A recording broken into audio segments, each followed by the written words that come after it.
t'es prêt, espèce de baltringue? Je rigole. Non, on ne rate pas. Bon, On ne rate pas dans une librairie. petite interview vite fait. Oui, Hein? oui. Gangster. Alors, Gangster Love. avant tout, hein, on sait jamais si tu décèdes dans les 5 minutes. On fait la pub pour le bouquin. Oh, le rire. The gangs, the gangs. Une vie de yinche, une vie de chien. Une vie de yinche, une vie de chien. Le chien, c'est lui. Un chien, le chien du monde.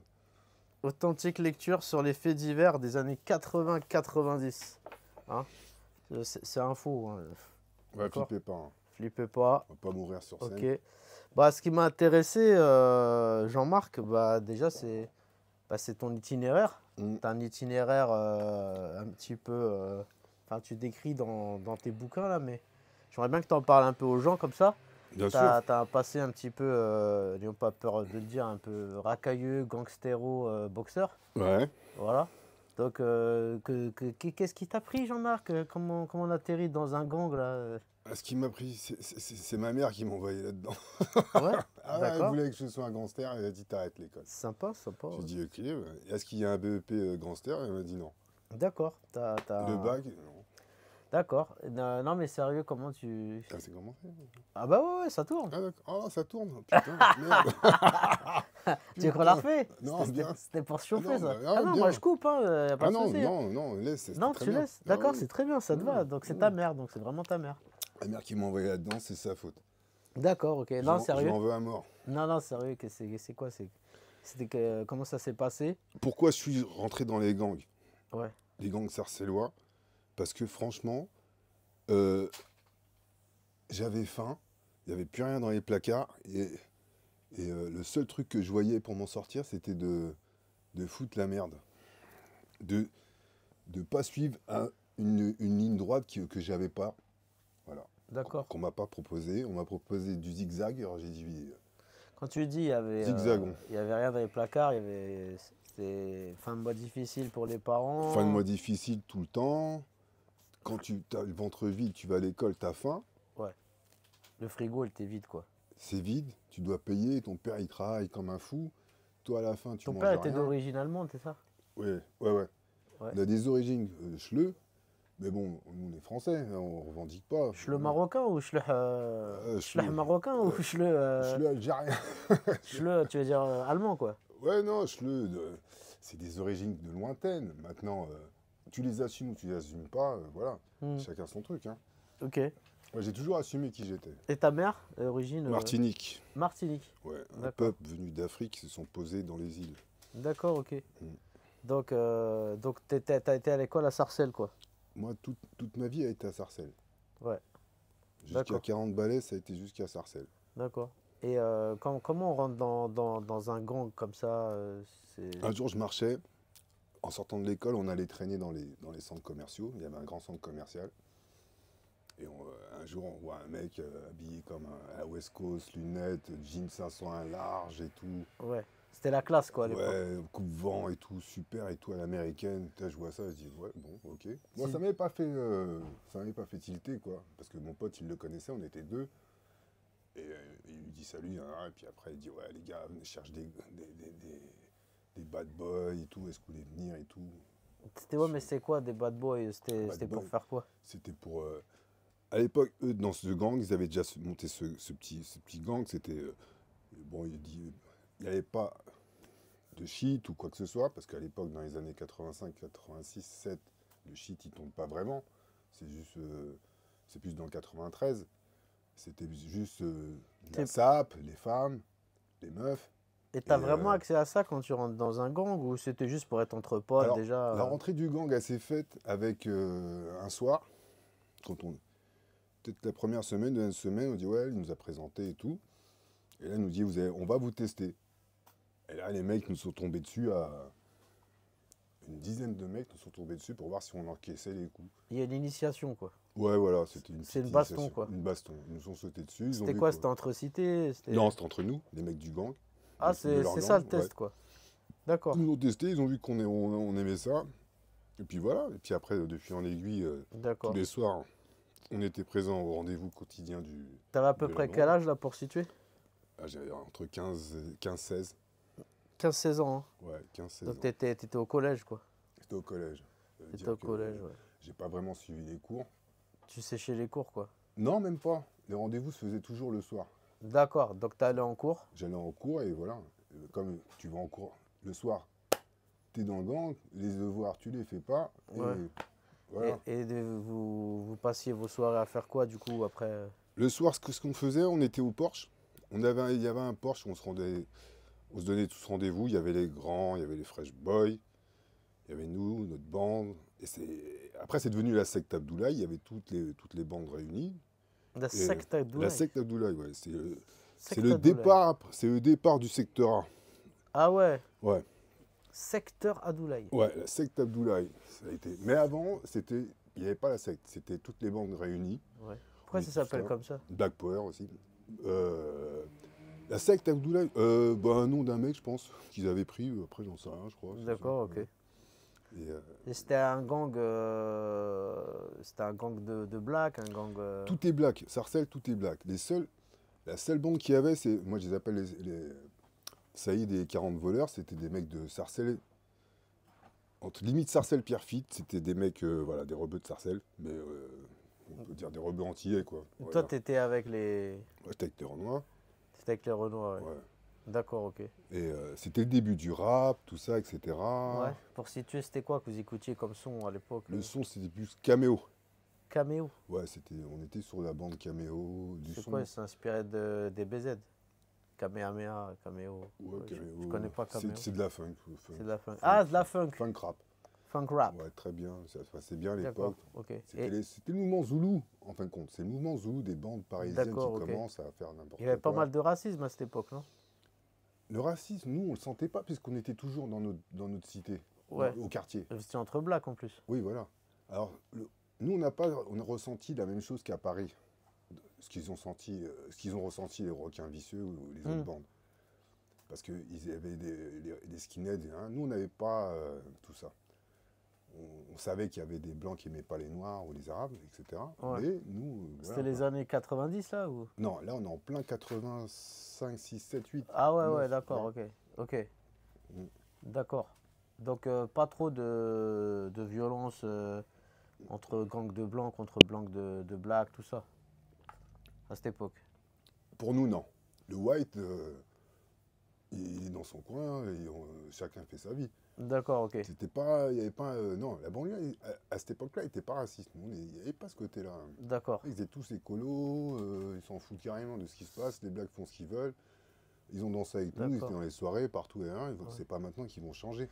Et du coup, ils n'ont pas changé de du suite. coup, qu'est-ce que ça t'a apporté? Parce qu'au début, ouais, le frigo il était vide.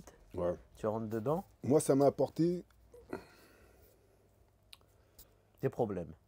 Non, pas de problème.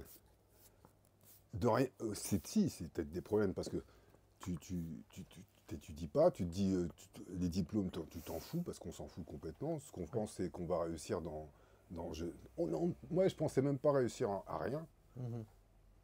À rien du tout. Je rêvais de rien. Ok. C'était de vivre le L'instant présent, quoi. Ouais, le gang, c'était devenu une famille. Vous faisiez quoi? Vous écoutez de la musique? Ouais, les meufs, les soirées, on était ensemble. Mais un gang, c'est quelque part, qu'est-ce qui diffère d'une bande de copains un petit peu, qui font un peu les cons, et d'un gang? Un gang, c'est plutôt, on était revendicatif sur des choses, sur, comment dire,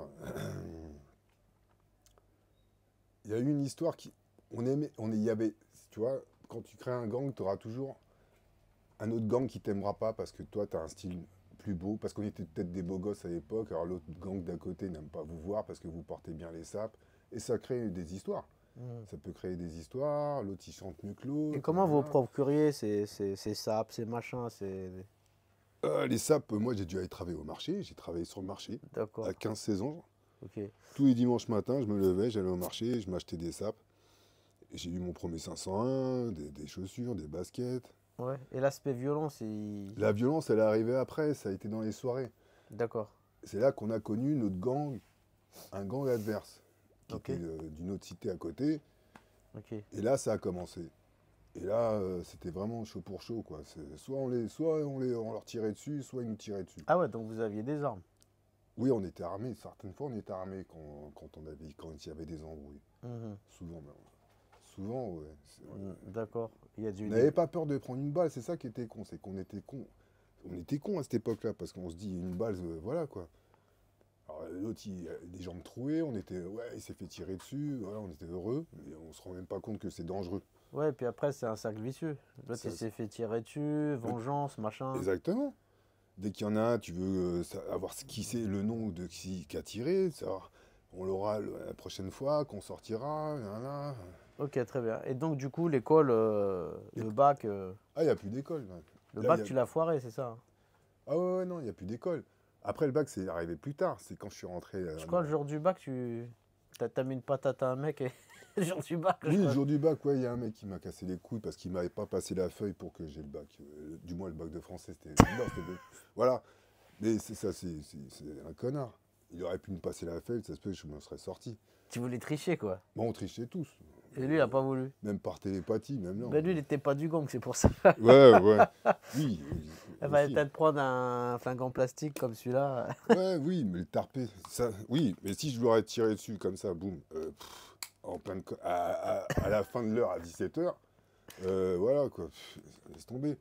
Ouais, là, c'était pas trop Ouais, l'idée. non, c'est pas l'idée. Ok, c'est pas donc l'idée. le bac, c'est hop, poubelle. Voilà. Ouais, poubelle. Et d'accord. Et la boxe, parce que moi, nous, c'est connu par le biais du sport. Ouais.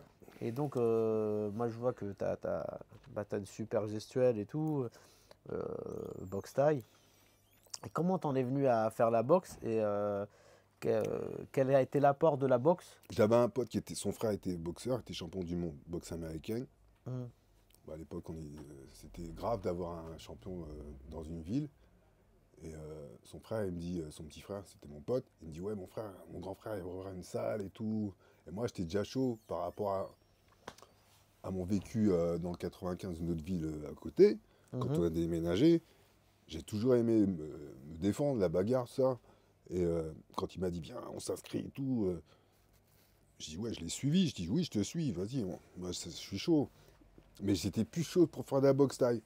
Et Là, il m'a c'était dit, de la boxe. c'était de la boxe américaine. J'ai fait, ok, Ok. je te suis. Et là, ça a commencé. Au bout de 6 mois, on a fait championnat de France, des championnats de France, tout ça. Et après, mon prof, il a arrêté. Il devait arrêter le club, tout ça, à cause de son boulot, ou je sais plus quoi. Mhm. Et je suis parti en boxe française. Et là, le gang. Non, le gang, c'est fini parce que là, je suis pas. Après le gang, moi, j'ai laissé tomber. Je me suis dit, ouais, les gars, ça me fait chier de prendre un bus, de venir tous les soirs, descendre là. Juste pour écouter de la musique Voilà, et nous, on vient de se notre bastonner. quartier, se bastonner pour rien. Je sais même pas qui c'est qui me cherche, je sais même pas pourquoi je lui tire dessus, qu'est-ce que je lui ai fait ou quoi que ce soit. Ouais. Je dis, oh, ça va, quoi, je vais arrêter, les gars, moi, je descends plus. Donc, Je c'est la vais me boxe qui calmer. t'a fait plus ou Et moins. puis, je leur ai dit, je rentre dans la boxe, je vais me calmer. Ouais. Ils ont compris. Moi, au début, c'était un peu relou, mais après, ils ont continué. Après, ça s'est arrêté aussi, eux, parce que c'était la fin du mouvement aussi, des Zoulous, on va dire. C'était Ouais. pas un Zoulou, nous, on n'était pas des Zoulous. Nous, on est de la West Coast, plus West Coast funk. Les Zoulous, on n'aimait pas les Zoulous. Ça nous faisait chier de voir des mecs en doudou de Michelin et se la raconter. Doudou de Michelin. Nous, on était calmes, fallait pas nous Ok. casser Et après, les tu as couilles. fait des compétitions, tout ça? Ouais. Après les compétitions, on a eu beaucoup de compétitions. C'est la compétition après qui te dit que t'as plus besoin d'être dans la rue, quoi. Parce que Ouais, ça te cadre. le ring devient la rue. L'entraînement devient la rue. Tout devient, Ouais, ça te tout est dans la canalise. salle. Ça Ça te te canalise. Il y a de la canalise. musique, il y a de l'ambiance, il y a des Voilà, copains. t'as un prof qui vient, qui te dit range-toi. Ouais. Là, T'as une hiérarchie. aligné. Il y a une hiérarchie, il y a un chef. Ouais. C'est comme si tu es dans un gang, mais sauf là, Une famille. voilà, c'est un club, c'est une famille. Ouais. Et là, tu bouges plus. Ça Et t'a plu, là? voilà, j'étais bien, j'étais bien. Ouais. Là, j'aimais bien mon prof, c'était cool, il était bon. Il nous enseignait à lever les jambes, moi j'adorais les jambes et les C'est un poings. peu ça qui t'a Ouais. sauvé. Et un là, peu. ils m'ont donné un nom là-bas, ils m'ont appelé Noce Barbare. Noce barbare. Ouais. Pourquoi? Parce que je rentrais dedans. Et pourquoi de noce? Je sais pas. Peut-être le film Rue Barbare, je sais pas. Noce barbare. Noce Barbare. La noce du barbare. Noce barbare. Ouais, je rentrais dedans. Noce atroce. Je rentrais des gros 100 kilos, j'y allais, bam, bam. Ah ouais. Je prenais des coups, j'y allais, ils étaient contents. T'as morflé, je crois que tu t'es déjà fait péter le nez, t'as eu des décollement de rétine. J'ai eu un décollement de rétine, le nez il a été refait. En combat ou à l'entraînement? Le coude a été refait, tout ça en entraînement. Le coude a été pété en Hollande. Ah ouais, parce que tu t'es entraîné beaucoup dans le club de Renault en Hollande. Ouais, en Hollande, au Mejiro-Gym, chez FFC. Mais Mejiro-Gym, c'est là où il y a Rob Kaman. Rob Kaman. Ouais, Ous, parce que comme Peter après, Hertz. Peter Hertz, toutes les grandes stars. Puis j'avais des amis là-bas qui sont des managers Clovis, que tu connais. Ouais, je connais, ouais, super Clovis, sympa. voilà. Ouais. Qui est français, hein. Il vient en Hollande, on pense que c'est un Hollandais ou machin, mais c'est un Français. En fait. Voilà, tu connais bien. Ch'ti, ouais. Mais avant Clovis, que j'ai connu, j'y allais avant. Moi, avant d'arriver sur cette terre hollandaise, là, j'ai connu des gens avant Clovis. Et j'ai tourné avant dans des salles. Et après, j'ai connu Clovis. Et toi, t'as pas été en Thaïlande t'entraîner? Je me suis entraîné en Thaïlande aussi. Ok. Et, parce que tu as le courant de boxe thaï thaïlandais. Ouais. Et tu as le courant, on va dire, hollandais, plutôt, tu m'avais expliqué, hein, plutôt japonais, tout ça. Nous, le kickboxing vient du Japon. Os. Ouais, c'est plus le Japon. Après, la Thaï, c'est autre chose. Mais on a besoin de la Thaïlande pour les jambes. Parce que tu as donné des cours derrière chez moi, chez Jean-Charles Skarbowski, je crois. Ouais. Moi, j'ai fait mon club, comme j'ai donné 7 ans de cours sur Paris. Ouais. On a fait championnat de France, Coupe de France avec mes élèves. Ils ont gagné, perdu, j'ai des vice-champions de France, tout ça, etc. C'était bien. Et après, mais sur Paris, c'est toujours pareil. Pour avoir une salle, c'est super cher. Alors tu loues, mais le mec à qui tu loues, il faut voir si aujourd'hui, tu vis de ça, tu es éducateur sportif. Moi, je vis de ça. Moi, la boxe, c'est ce qui me donne à manger, qui me paye mon loyer. Si j'ai plus ça, je suis mort. Ouais, donc ça t'a vraiment sauvé métro, dans le sens du terme. Ça m'a sauvé. Ouais, sur Paris, ça fait 15 ans que j'habite Paris. Montreuil, là, j'ai tout ça. J'ai traîné. J'ai bifurqué dans Paris. Voilà. Maintenant, je sais pas si je suis établi. Comment on dit établi? Ouais, établi, ouais. Ouais, voilà. Et ben voilà. Establishment. Ouais, voilà. Ouais, t'es établi, ouais. Et toi, je sais que tu t'adores la Thaïlande, la Hollande. Ouais. Ouais. Je te sers un coup, hein. Bon, allez, une petite larmichette, c'est quoi? C'est du jus de pomme? Ouais, c'est du jus de pomme. Ouais, santé, hein. Ouais. Toi, t'as aimé le trip en Hollande, hein? Parce qu'il y en a, c'est plus Thaïlande. Moi, à la base, moi, j'ai connu en Londres, je fumais, moi. Tu fumais? Tu fumais ou tu fumes? Arrêtez de fumer. Alors, pour la petite histoire, là, on est dans une librairie historique dans le 11e arrondissement, hein, qui s'appelle Lady Long Solo. Hein, et on est dans le fief de notre ami... Tiens, je te laisse présenter. Hein, ah, Joseph, il est là, Joseph.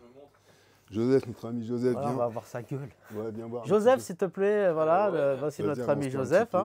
Bon, me voici avec le taulier. Hein. Joseph, tu vas nous parler un petit peu de ta librairie, la Lady Long Solo. Hein, que ça a vu le jour, je crois, avec ton paternel. Ouais, c'est ça. C'est une librairie qui existe depuis 95. Et du coup, c'est une librairie engagée, assez spécifiquement sur des thèmes engagés. Il y a des livres antiracistes, des livres féministes, des livres, un peu de livres anarchistes, des livres pour la légalisation des drogues aussi, et d'autres sujets dans le genre. Voilà. On est dans le 11e, là, c'est ça? Tu peux rappeler l'adresse? C'est ça, on est au 38 rue Keller, dans le 11e. Et voilà, vous pouvez venir quand vous voulez. Ok. Et vous avez monté une boîte d'édition avec Jean-Marc ici, je crois, c'est ça? Ouais, c'est ça, on est en train de monter une maison d'édition. Du coup, c'est lui qui est venu avec l'idée. Et moi, ça me chauffait, donc... Ouais. Donc voilà. C'est quoi l'objectif en fait de cette boîte d'édition, Jean-Marc? C'était pour redonner la parole à des gens de la rue plutôt? Exactement, l'objectif premier, c'est de donner la parole aux gens qu'on n'entend pas, qui écrivent. Il y a beaucoup de gens qui écrivent, qui sont instruits, qu'on n'entend pas, et qui ont des choses à dire. Et nous, on veut bien les écouter, on veut bien leur donner une chance de pouvoir être connus ou pas être connus, mais au moins qu'ils aient l'espoir de retranscrire leur vie sur une feuille blanche. Ouais, peut-être aussi simplifier le processus.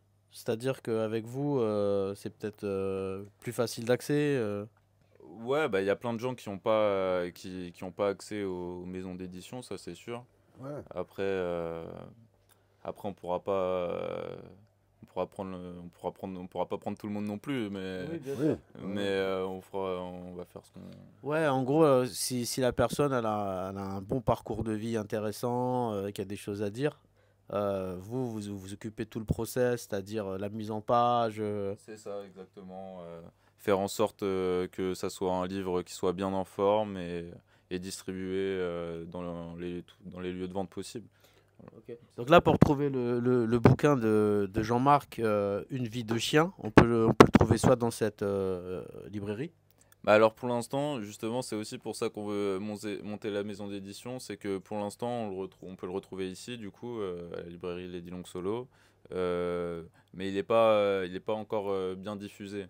Donc c'est pour ça qu'on veut monter la maison d'édition. On va commencer par celui-là, et donc pour l'instant, on peut le trouver ici et sur Amazon, mais il sera bientôt disponible dans les autres librairies, on espère. Ok, je te remercie beaucoup, Joseph. Et une dernière question pour toi, plutôt spécifique boxe. Voilà, c'est un petit peu la passion qui nous relie, les arts martiaux et les sports de combat. Toi, je sais que tu as passé beaucoup de temps là-bas en Hollande. Tu Ouais. t'es entraîné avec Ernest Houst, etc. Peter Hertz. Peter Hurt et tout. Mm.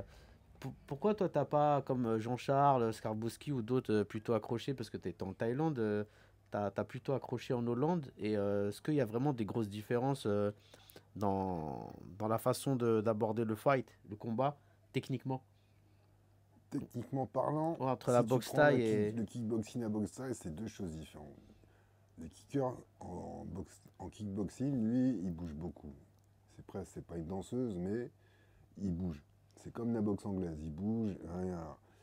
Il, Il y a plus de déplacements, tu il- dirais, en Hollande. les déplacements sont très importants. Ouais, C'est les déplacements boxe française. C'est pour ça que beaucoup de mecs de boxe française dans les années 80-90 partaient en Hollande ou boxaient des Hollandais. Les Hollandais aimaient bien boxer les mecs de boxe française. donc Parce que Dekers, pour toi, il se déplaçait beaucoup, par exemple. Dekers il se déplaçait comme un Asiate. Ouais, C'est pour ça que les Thaïs, ils aimaient Dekers, parce qu'il avait le style hollandais, plus le style Thaï. C'est d'accord. ça qui faisait la différence. C'était une fusion, quoi. Il avait la fusion, voilà quoi. C'est la maison hollandaise, elle est comme ça. Ils ont. Qu'est-ce que tu préfères, toi? Excuse-moi. Bah, moi personnellement, j'ai vu boxer en kickboxing en France, il y a aucun rapport avec le kickboxing hollandais. Ils sont en avance, c'est du judo là-bas. Il y a des millions de clubs à chaque coin de rue. En France, c'est différent. On est on a 6 ans. Les Hollandais disent qu'on a 6 ans de retard avec la France. Après, 20 c'est ans normal, avec les États-Unis. c'est plus leur truc. Voilà, c'est plus leur truc. Les jambes, c'est la Hollande. La France, c'est plus la boxe anglaise. En termes Qui a eu- d'efficacité, pied-point, tu dirais que le pied-point hollandais ou thaïlandais Le pied-point l'emporte. hollandais, le pied-point hollandais l'emporte sur le Thaï. Euh, Difficile à dire. Difficile à dire parce que les Thaïs, ils ont vraiment c'est le summum. Hein. Au niveau des jambes, le pied-point, ils ont compris, ils ont réalisé que le truc en ce moment sur les Thaïs, c'est ils ont mélangé les coups de pied BF et les coups de pied et le style kick hollandais. Alors là, ils sont devenus encore 10 fois plus forts. Quand on les voit boxer au One, on voit des mecs avec les gants du MMA, ça a donné carrément une autre façon de voir sur la boxe thaï. Je pense que les anciens vont pas être contents parce qu'on leur enlève les gants, mais c'est plus percutant. On voit vraiment que les coups, voilà quoi. C'est plus percutant. C'est plus percutant. En Thaïlande. Oui, avec la marque, je veux dire, le One a donné un niveau plus percutant sur D'accord. sur le kickboxing, sur la boxe pied-point. Mais toi, tu préfères toujours t'entraîner en Hollande. La Hollande, c'est la base. C'est pour un mec qui aime le pied-point, la Hollande, c'est la base. Il n'a pas besoin d'aller, s'il veut se faire, excusez-moi du mot, se faire chier, prendre un avion, aller jusqu'en Thaïlande, t'as la Russie derrière, qui t'envoie comment on dit quand tu prends l'avion, et excusez-moi, t'arrives en Thaïlande, mais tu passes la Russie, mais tu sais que l'autre il est en bas, il t'envoie un Sputnik. Ouais, ça c'est chaud.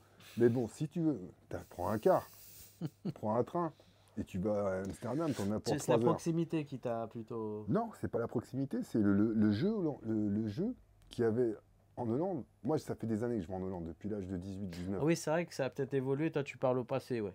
Voilà. Ok. La boxe hollandaise a évolué, oui, elle évolue. Maintenant, ils se sont mis, ils vont se mettre au MMA. La taille aussi, elle a évolué. La taille a évolué aussi. Avec tous les Européens qui ramènent aussi notre technique. Moi j'ai donné je pense avoir donné aussi une technique aussi là-bas. Quand tu t'entraînes avec eux, les tailles, ils aiment bien savoir comment les Européens ils bougent, ça, ils sont contents. Ils prennent des choses. Ouais, donc ça se vaut, on va dire. Ça se vaut, ouais, ça se vaut. Le kick hollandais est très bien. Après, peut-être que toi, tu as aussi aimé le pays, la Hollande, ce qui fait que tu as beaucoup été. Moi, je suis tout le temps en Hollande. Dès que je peux, j'y vais. Je mange hollandais, je bois hollandais. Ok, j'ai compris. Parce que quand tu vois les mecs qui sont à fond sur la boxe thaï, c'est souvent des mecs qui ont appris le thaïlandais, qui adorent le thaï, ils sont même mariés avec des thaïs. Exactement. Toi, ton trip, c'était le... Non, tu parles en anglais en Hollande. Pays du Gouda, là, le fromage. Ouais, le fromage, tu as toutes sortes de fromages. Il est plus dur que celui en France. Ouais. D'ailleurs, dans cette librairie, on vend du CBD. Donc la Hollande, oui. J'ai compris. Hein, Exactement. on est Jean-Marc, là. Hein ouais, livret CBD, ouais, c'est ça. CBD, c'est autorisé de toute façon. Bah oui, c'est pour ça qu'on en vend. Ouais. Voilà. Mais pour revenir aux kickers français, il y a des bons kickers. Des bons kickers. D'ailleurs, ton club, il s'appelle Kicker Club. Kickers Club. Donc, si vous voulez faire du kickboxing styly hollandais, même s'il a été en Thaïlande, plus estampillé Hollande, et n'hésitez pas à rechercher, vous tapez Kickers Club Paris, voilà, c'est ça. Et c'est Jean-Marc, ton famille, c'est Romuald. Hein. Romuald, c'est un nom Dutch. Mais c'est un petit surnom hollandais, donc voilà, Romwald. Ça change. En France, il s'est francisé, Romuald. Tu repars en Hollande bientôt? Oui, peut-être. Juillet, août peut-être. Ou peut-être avril, peut-être, parce que j'ai plus de miel. Tu boxes toujours malgré ton coude qui a été pété là-bas, ton nez, mais dès que je peux mettre les gants avec les élèves, je peux mettre les gants avec les élèves, c'est pas... Hyper passionné. Ah, moi, je suis toujours dedans. Moi, dès que les gens montent et continuent à monter, je continue. Bon, en tout cas, je vous invite à lire le bouquin. C'est ça? Ah non. À l'envers? À l'endroit? Non, même pas, j'ai cru que tu avais mis à l'envers. Une vie de dianche, une vie de chien. Voilà. 1 et 2. Et le 3 bientôt. 1, 2, 3, Soleil. 3, n'oubliez pas 93 NTM. Toujours. Voilà. Et après, si vous voulez le prendre directement, vous ne voulez pas passer par Amazon, etc., vous pouvez passer ici à la librairie, dans le 11e arrondissement. Voilà. Vous êtes les bienvenus. Vous êtes les bienvenus. Il y a même du CBD. Voilà. Et ce qui paraît, c'est un antidouleur. Ouais, ça peut ça fait pas que se fumer, il y a en huile ou tout ça pour des antidouleurs, même pour s'aider à dormir. Ouais, puis j'ai vu que tu avais des bouquins là-dessus. Pour la boxe, tu as des produits aussi qui pour le sport, carrément, pour récupérer des courbatures ou des contractions musculaires. Tu as même des bouquins, j'ai vu sur l'artémésia. Moi, j'ai de l'artémésia chez moi. J'utilise ça. L'artémésia, en chinois, on appelle ça Qinghao. Ça a été introduit par les Chinois dans la médecine chinoise au Vietnam pendant la guerre du Vietnam. Et c'est grâce, la petite histoire, hein, c'est grâce à l'artémésia que le Vietnam a gagné la guerre avec les Américains, en fait, parce qu'ils étaient en train de tous mourir du paludisme. Et donc le Vietnam, qui était sous tutelle chinoise, a fait venir de l'artémésia. Pour soigner du paludisme. Ouais. C'est ça. Et c'est grâce à ça que les Vietnamiens, ils ont survécu. Sinon, ils étaient en train de mourir du paludisme. Et abonnez-vous si vous voulez des choses culturelles. Voilà. Le bouquin, la librairie, la boxe. On remercie Fares. Merci pour... Alors, merci Fares, même s'il n'est pas là. Très belle interview avec une petite lumière... Ah, il est là, c'est moi.